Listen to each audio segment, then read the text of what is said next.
Hi friends, welcome to amazing glorious. हमारे channel के videos आपको अच्छे लगते हैं तो सब्सक्राइब करो। आप पहली बार हमारे चैनल पर वीडियो देख रहे हैं तो लाइक करना और कमेंट करना मत भूलिएगा और वीडियोस को ज़रूर शेयर करना। आज हम इस वीडियोस में यूनिफिकेशन ऑफ जर्मनी इस टॉपिक की इंफॉर्मेशन हम लेने वाले हैं। इससे पहले यूनिफिकेशन ऑफ जर्मनी इसी टॉपिक पर हमने लाइव सेशन लिया था, लेकिन कुछ स्टूडेंट्स ने कहा है कि इसी टॉपिक पर हमें वीडियो की ज़रूरत है, तो कुछ स्टूडेंट्स की डिमांड थी, इसीलिए इसी टॉपिक पर दोबारा ये वीडियो आपके लिए। चलो वीडियो को सुरुवात करते हैं। तुम्हाला आमच्या चॅनलवरील व्हिडिओ आवडल्यास सबस्क्राईब करा किंवा आमच्या चॅनलवरील व्हिडिओ आपण प्रथमच बघत असल्यास लाईक करायला विसरू नका। The making of the Germany and Italy इस टाइटल का आज हम मेकिंग ऑफ जर्मनी या यूनिफिकेशन ऑफ जर्मनी इस टॉपिक की इंफॉर्मेशन हम लेने वाले। और पहले ही हमें यहाँ पे ये क्वेश्चंस पूछा गया। कौन सा है वो क्वेश्चंस देखिए। Germany can the army be the architect of a nation, यानी कि क्या सेना, आर्मी यानी क्या सेना या फौज भी हम कह सकते हैं, यानी कि क्या आर्मी राष्ट्र के निर्माता बन सकती है, ये सवाल हमें पूछा गया है। और ये टॉपिक जब हम सीखेंगे तब आपको पता चलेगा कि क्या आर्मी राष्ट्र के निर्माता बन सकती है। उसका आंसर यस और नो में आपको कमेंट के ज़रिए देना है, और उसका आंसर यस और नो क्या है ये हम इस टॉपिक के लास्ट में हम देखने वाले हैं। देखो, आफ्टर 1848 यानी कि 1848 के बाद क्या हुआ है, nationalism in Europe move away from its association with democracy and a revolution, यानी कि राष्ट्रवाद।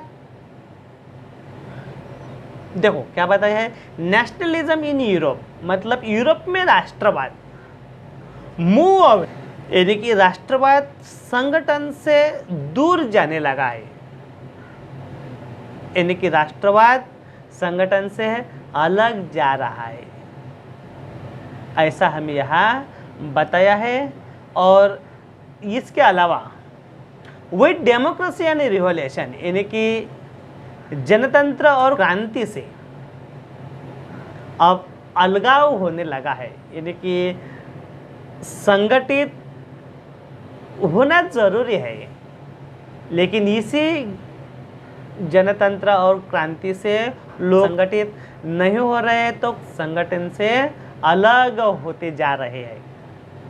देखो किस तरह से यहाँ पर बताया है, nationalist sentiments were often mobilise by conservatives from promoting state power and achieving political domination over Europe. यानी कि देखो यहाँ पर मोबिलाइज ये वर्ड आया है, इससे पहले हमने एसोसिएशंस ये वर्ड देखा है। मतलब देखो, संगठित से असंगठित होते जा रहा था यूरोप में, लेकिन अब यूरोप में संगठित बनाए जा रहे हैं। यहाँ पर मोबिलाइज जिसे हम संगठित करना ऐसा हम कह सकते हैं, मतलब संगठित की ओर लोग यूरोप में अब बढ़ रहे हैं, ऐसा हमें दिखाई देता है। और इसीलिए यहाँ पर बताया है कि nationalist sentiments were often mobilise by conservatives. मतलब देखो, रूढ़िवादियों ने अक्सर राष्ट्रवाद का, कंजर्वेटिज्म यानी कि रूढ़िवाद को बढ़ाने का प्रयास किया गया है। मतलब देखो, इससे पहले भी फ्रेंच रिवॉल्यूशन में हमने देखा है और यहाँ हमें वही मीनिंग दिखाई देता है कि nationalism sentiments were often mobilised by conservatives, यानी कि रूढ़िवादियों ने अक्सर राष्ट्रवादी भावनाओं का इस्तेमाल किया गया है। तो फिर रूढ़िवादियों ने राष्ट्रवाद का इस्तेमाल किस लिए किया है? फॉर प्रमोटिंग स्टेट पावर, यानी कि राजनीतिक सत्ता को बढ़ावा देने के लिए उन्होंने राष्ट्रवाद का इस्तेमाल किया है कंजर्वेटिज्म में। And achieving political domination over Europe, और पूरे होल यूरोप में, यानी कि पूरे यूरोप में राजनीतिक प्रभुत्व निर्माण करने के लिए उन्होंने राष्ट्रवादी भावनाओं का या राष्ट्रवाद का इस तरह से रूढ़िवादियों ने इस्तेमाल किया है, ये भी हमें यहाँ दिखाई देता है। इसके बाद this can be observe in the process by, देखो मतलब इसे इस प्रक्रिया में अभी हमें ये देखना आता है, क्या प्रोसेस में हमें दिखाई देता है, which Germany and Italy came to be unified as nation state, यानी कि इस तरह की सिचुएशन हमें यह दिखाई देता है कि यूरोप में जिस तरह से राष्ट्रवाद का इस्तेमाल रूढ़िवादियों ने किया है, इसी मार्ग पर जर्मनी और इटली राष्ट्र राज्य की तरफ बढ़ी है। और इसीलिए यहाँ पर बताया है कि Germany and Italy came to be unified, यानी कि जर्मनी और इटली एकीकृत होकर यूनिफाइड एज नेशन स्टेट, यानी कि इसी मार्ग पर इटली और जर्मनी एकीकृत राष्ट्र राज्य बने हैं। देखो, यस यू हैव सीन, जैसा कि आपने देखा है, क्या nationalist feeling were wide spread among middle class German, ये जो राष्ट्रवादी की जो भावनाएं थी जिसे नेशनलिस्ट फीलिंग कहते हैं, मतलब राष्ट्रवाद की ये जो भावनाएं हैं, ये जर्मनी में मिडिल क्लास के जो लोग थे, और आपको मालूम है मिडिल क्लास के लोग कौन से हैं? जो एजुकेटेड लोग थे। और जर्मनी में मिडिल क्लास के जो लोग थे, उन्हीं लोगों में राष्ट्रवाद की जो भावनाएं हैं वो बहुत ही वाइड स्प्रेड हुई थी, यानी कि बहुत ही बड़ी विस्तारित हुई थी या प्रसारित हुई थी, ऐसा भी हमें यहाँ बताया गया है। Who in 1848 tried to unite the different regions, देखो ऑफ द जर्मन, देखो मतलब who in 1848 ट्राइड, मतलब उन्होंने क्या किया है कि 1848 में tried to unite the different regions, मतलब अलग अलग जो रीजन्स है, अलग अलग जो क्षेत्र है, उन अलग अलग रीजन्स को उन्होंने यूनिफाइड करने का, एकीकृत करने का प्रयास किया गया है। Of the German confederation, confederation जिसे हम महासंघ कहते हैं, German confederation into a nation state govern by an elected parliament. इसके अलावा the German confederation into nation state government और इलेक्टेड पार्लियामेंट, जिसे हम एक निर्वाचित संसद द्वारा शासित राष्ट्र राज्य बनाने का उन्होंने प्रयास किया गया। देखो मतलब जर्मन राज्य एक बहुत बड़ा राज्य था अलग अलग रीजन्स थे और इसे अलग अलग रीजन्स को एक करने का प्रयास तो उन्होंने किया था, लेकिन किस तरह से?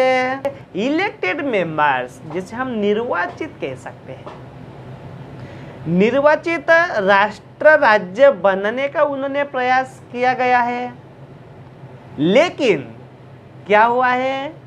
This liberal initiative to nation building was, मतलब क्या हुआ है कि राष्ट्र निर्माण की यह उदारवाद की जो पहल थी, इन लोगों में यानी कि जर्मन के जो मिडिल क्लास के लोग हैं, इनमें जो राष्ट्रवाद की भावनाएं बहुत ही स्प्रेड हुई थी या डेवलपमेंट हुई थी, तो जर्मनी के अलग अलग रीजन्स थे वो एक होते जा रहे हैं। तो वहाँ पे अलग अलग रीजन्स के वो जो अलग अलग एम्पायर्स के जो किंग्स थे उनको अच्छा लगेगा? नहीं लगेगा। तो फिर उन्होंने मिडिल क्लास के लोगों में ये जो राष्ट्रवाद की भावना ये बहुत ही स्प्रेड हुई थी, वो उनको किस तरह से दबाने का प्रयास किया गया है ये यहाँ पे हमें बताया है। देखो, repress by the combined forces. देखो, रिप्रेस यानी हम प्रेशर कहते हैं, जिसे हम रिप्रेस यानी कि जो नेशनलिस्ट फीलिंग थी उसको रिप्रेस करने का प्रयास किया गया गवर्नमेंट के जरिए। कंबाइन का यानी कि दोनों तरफ से, और दोनों तरफ यानी किसकी तरफ से?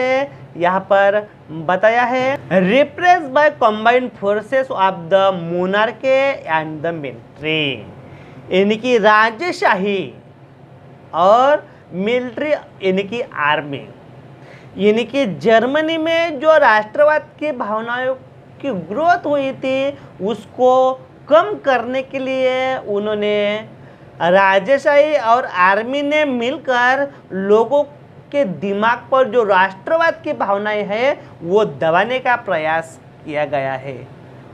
राष्ट्रवाद की भावनाओं को उन्होंने नष्ट करने का प्रयास किया गया है। लेकिन यहाँ पर एक और बात है, कौन सी?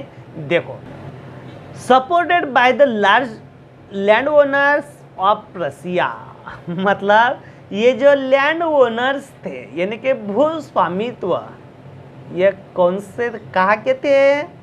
ये प्रसिया के थे।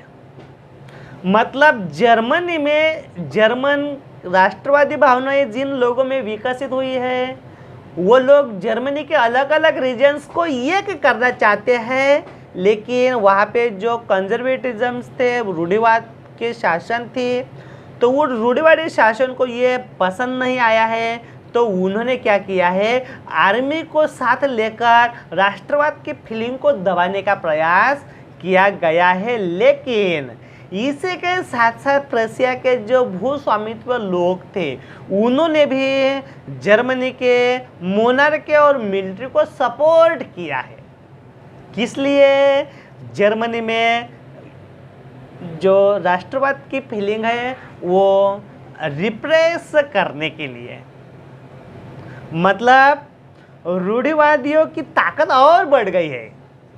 पहले रूढ़िवादी गवर्नमेंट को आर्मी मिली है और आर्मी के साथ साथ अब प्रशिया के लैंड ओनर्स भी मिल गए हैं, और इधर एक तरफ जिन लोगों में राष्ट्रवाद की फीलिंग थी और जो यूनिफिकेशन की तरफ बढ़ना चाहते थे वो और प्रेशर में आ गए हैं। नेक्स्ट हमें क्या बताया है? लेकिन दूसरा पॉइंट ये यहाँ पर बताया गया है, देखो क्या है कि प्रशिया के जो लैंड ओनर्स थे उन्होंने जर्मनी के मोनार्की मिलिट्री को सपोर्ट किया है। लेकिन क्या है? ये नेक्स्ट लाइन में बताया है। क्या बताया है?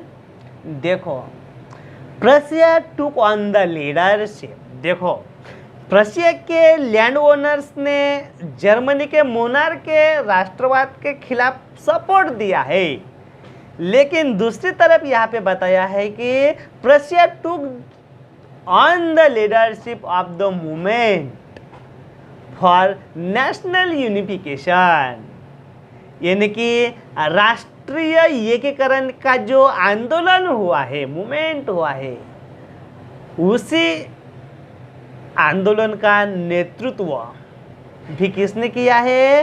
प्रशिया ने किया है। देखो, एक तरफ हमें प्रशिया के जो भूमि स्वामित्व है, उन्होंने इसी एकीकरण के खिलाफ मोनार्की को सपोर्ट किया है, वन साइड हमें ये दिखाई देती है, और सेकंड साइड हमें ये दिखाई देती है कि प्रशिया ने ही जर्मनी का एकीकरण होने का लीड किया है, यानी कि नेतृत्व किया है। तो फिर आगे क्या होने जा रहा है? अभी एक तरफ हमें यह दिखाई देता कि मोनार्की और जर्मनी की आर्मी प्लस प्रशिया के लैंड ओनर्स, और दूसरी तरफ जर्मनी के नेशनलिस्ट प्लस प्रशिया। देखो किसकी जीत होती है, और आगे हम देखने जा रहे हैं कि जर्मनी का यूनिफिकेशन होता या नहीं होता है। वीडियो को सब्सक्राइब करना मत भूलना। देखो, ये चीफ मिनिस्टर्स, यानी कि ये चीफ मिनिस्टर, यानी कि किसका चीफ मिनिस्टर? प्रशिया का, यानी कि प्रशिया भी हम कह सकते हैं। प्रशिया का जो चीफ मिनिस्टर्स है, मतलब प्रशिया ने लीड किया है, मतलब लीड किसने किया है? प्रशिया के चीफ मिनिस्टर्स ने किया। चीफ मिनिस्टर जिसे हम मुख्यमंत्री कह सकते हैं, लेकिन चीफ मिनिस्टर यानी कि यहाँ पे मुख्यमंत्री नहीं है, तो जिसे हम प्रधानमंत्री कह सकते हैं। और प्रधानमंत्री जिसे हम जर्मनी में चांसलर कहते हैं, हमारे देश में प्रधानमंत्री कहते हैं। आपको ऑटो वन बिस्मार्क के बारे में कुछ जानकारी देना चाहता हूँ। ऑटो वन बिस्मार्क ये यूरोप, जर्मनी का ही नहीं है तो पूरे यूरोपियन कंट्रीज का ये चाणक्य माना जाता है। आप कहेंगे चाणक्य कौन? तो कौटिल्य ये हमारे भारत का है, जिसने अर्थशास्त्र नाम का एक राजनैतिक ग्रंथ लिखा है,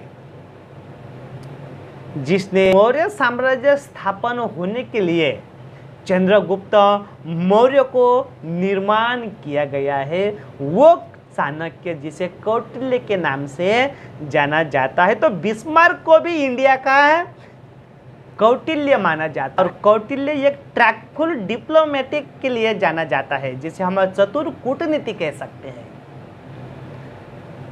और बिस्मार्क ने किस तरह से ट्रैक्टफुल डिप्लोमेटिक का इस्तेमाल यूनिफिकेशन ऑफ जर्मनी के लिए किया है, किस तरह से उन्होंने फ्रांस को कोई भी फ्रेंड्स मिल नहीं पाना चाहिए, इस नीति का उन्होंने इस्तेमाल किया गया।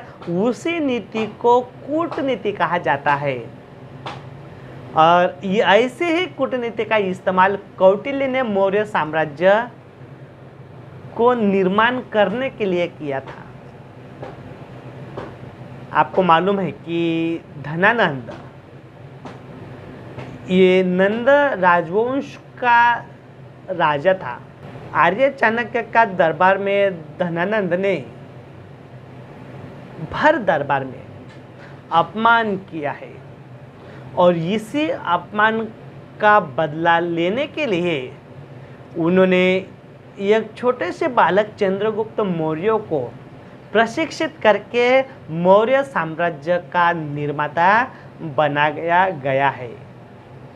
और इसी चंद्रगुप्त मौर्य ने धनानंद का अंत करके नंद वंश की जगह मौर्य साम्राज्य स्थापन किया गया है।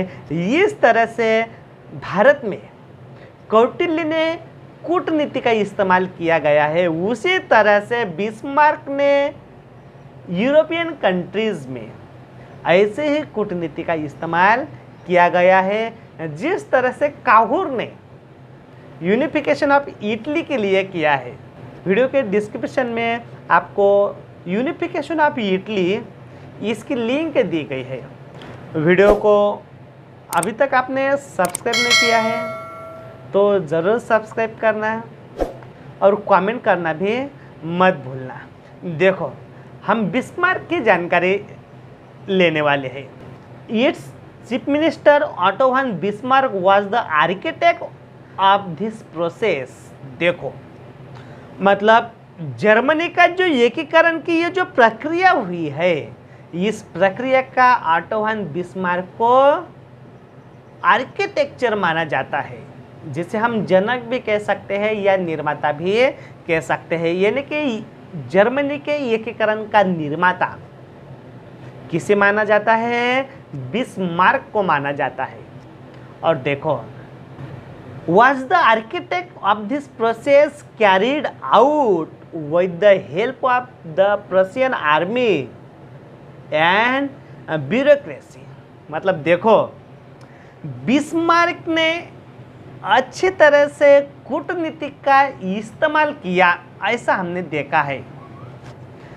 लेकिन जिस तरह से जर्मनी का एकीकरण करने के लिए, इससे पहले हमने देखा है कि प्रशिया की जो लैंड ओनर्स थे उन्होंने जर्मनी के एकीकरण के खिलाफ मोनार्की को सपोर्ट किया था, लेकिन प्रशिया ने यूनिफिकेशन ऑफ जर्मनी का नेतृत्व किया है।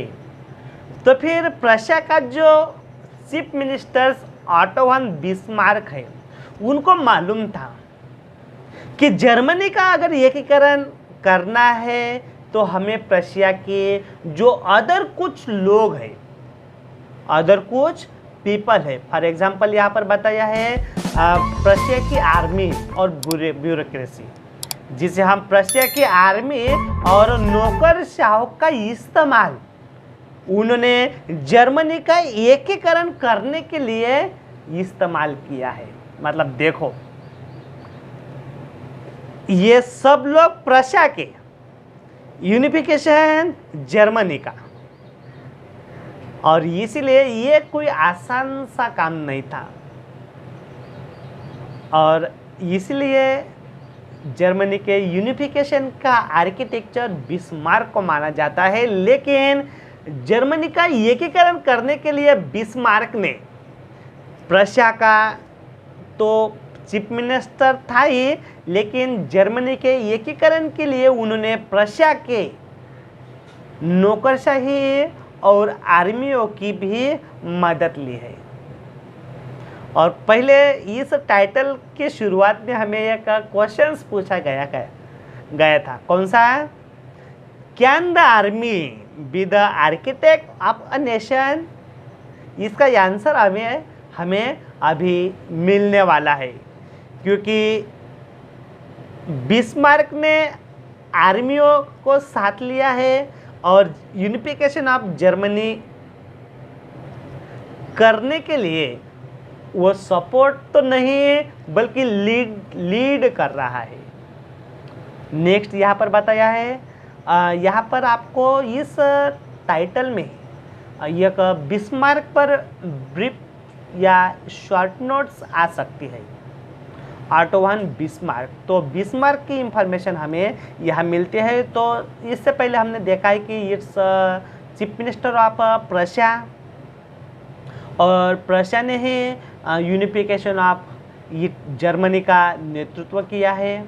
इसके अलावा हमें अभी सेकंड पॉइंट देखा है कि बिस्मार्क ने जर्मनी के एकीकरण के लिए प्रशिया के नौकरशाह और आर्मियों का इस्तेमाल किया है, मतलब हेल्प ली है, मदद ली है।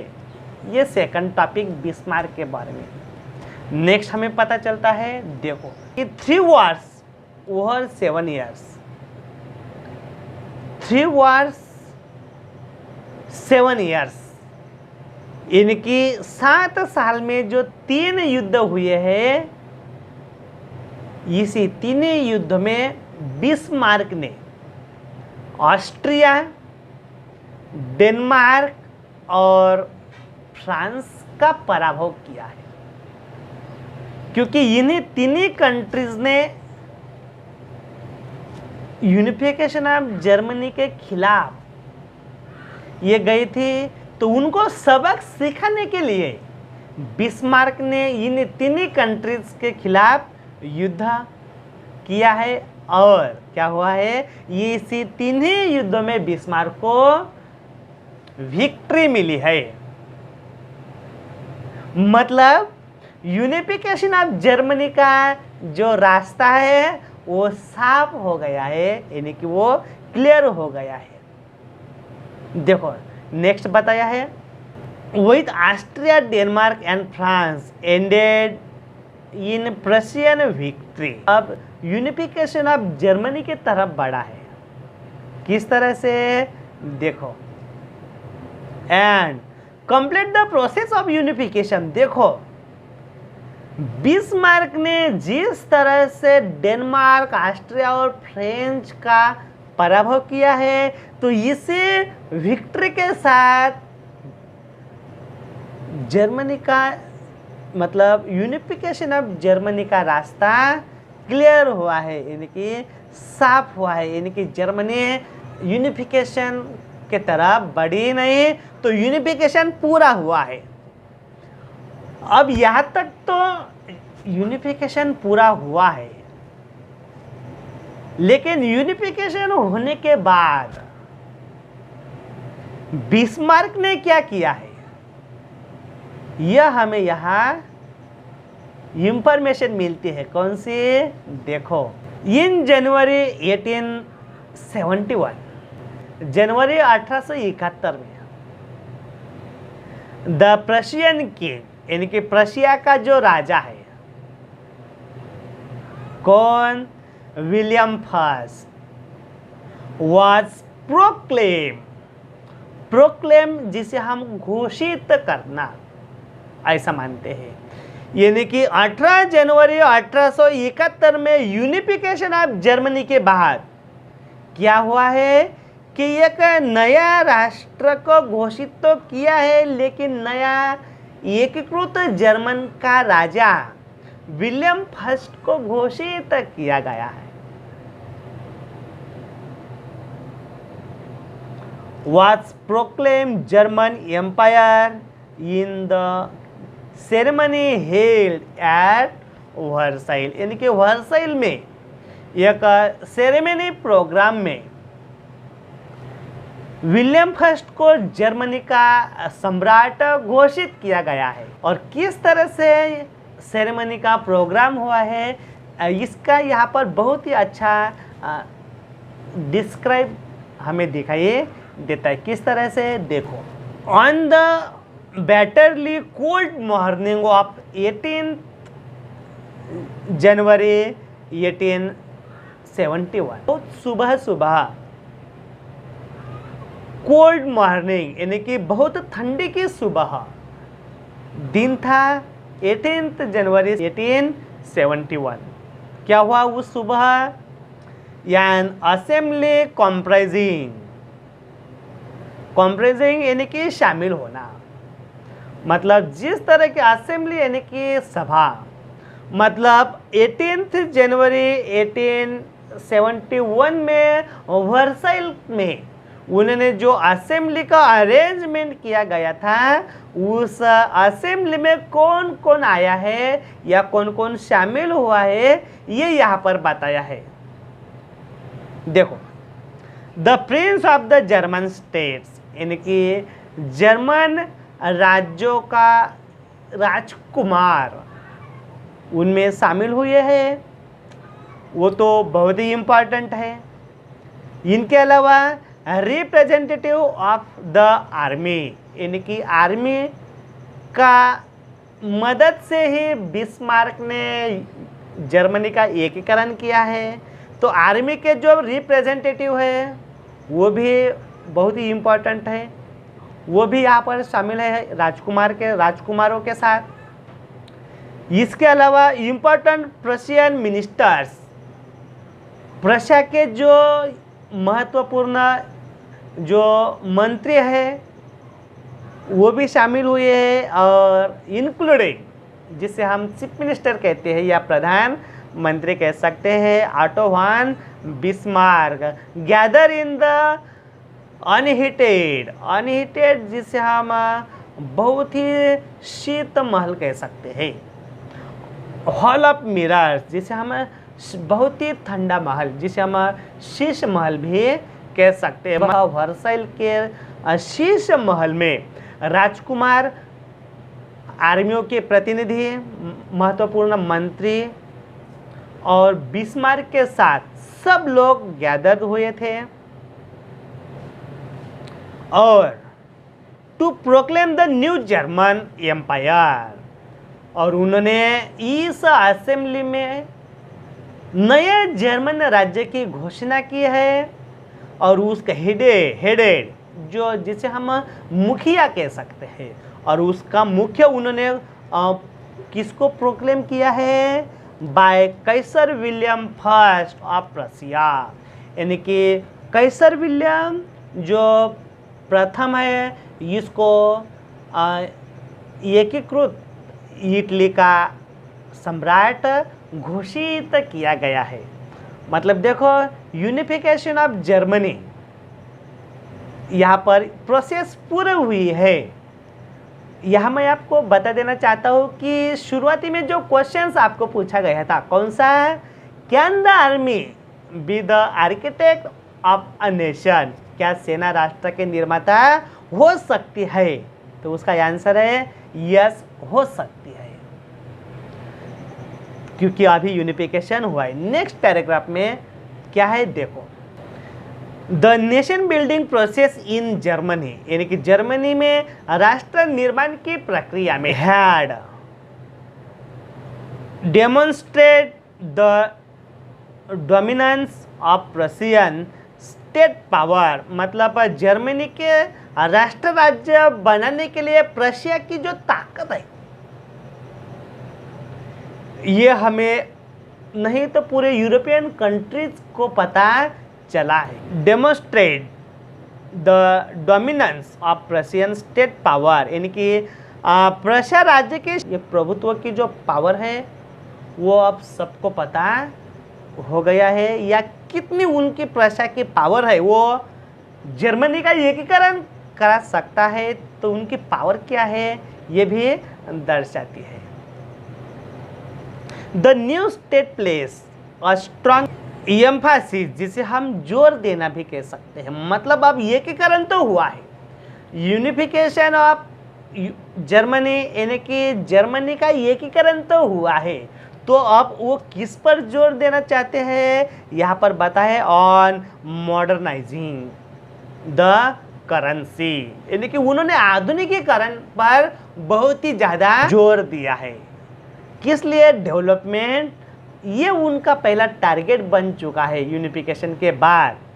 तो यहाँ पर बताया है the currency, banking, legal and judicial system in Germany, यानी कि जर्मनी का आधुनिकीकरण करने के लिए उन्होंने नए नए मुद्रा लाई है, बैंकिंग में नयापन लाया है, इसके अलावा उन्होंने कानून तथा न्यायिक व्यवस्थाओं का भी आधुनिकीकरण करने का प्रयास किया गया है। इतना ही नहीं तो उन पर उन्होंने बहुत ही जोर दिया था। Prussian measures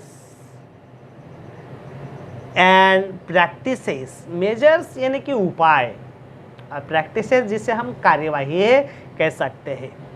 Prussian measures and practices often become a model for the rest of Germany, यानी कि ये जो इस तरह से जर्मनी का जो मॉडल है उन्होंने रेस्ट ऑफ जर्मनी यानी कि बाकी जो जर्मन प्रदेश है इनके लिए एक मॉडल ये स्थापित हुआ है यूनिफिकेशन ऑफ जर्मनी। इस तरह से हमें the making of the Germany या यूनिफिकेशन ऑफ जर्मनी इस टॉपिक की इंफॉर्मेशन हमें मिलते हैं। वीडियो आपको कैसा लगा इसके बारे में कमेंट देना हमें ना भूलें, ताकि वीडियोस में और ज़्यादा हम प्रोग्रेस ला सके। वीडियो चैनल को अभी तक सब्सक्राइब नहीं किया है तो सब्सक्राइब करो, लाइक करना मत भूलो और इसके साथ साथ अपने फ्रेंड्स को भी शेयर करना मत भूलना। Thank you.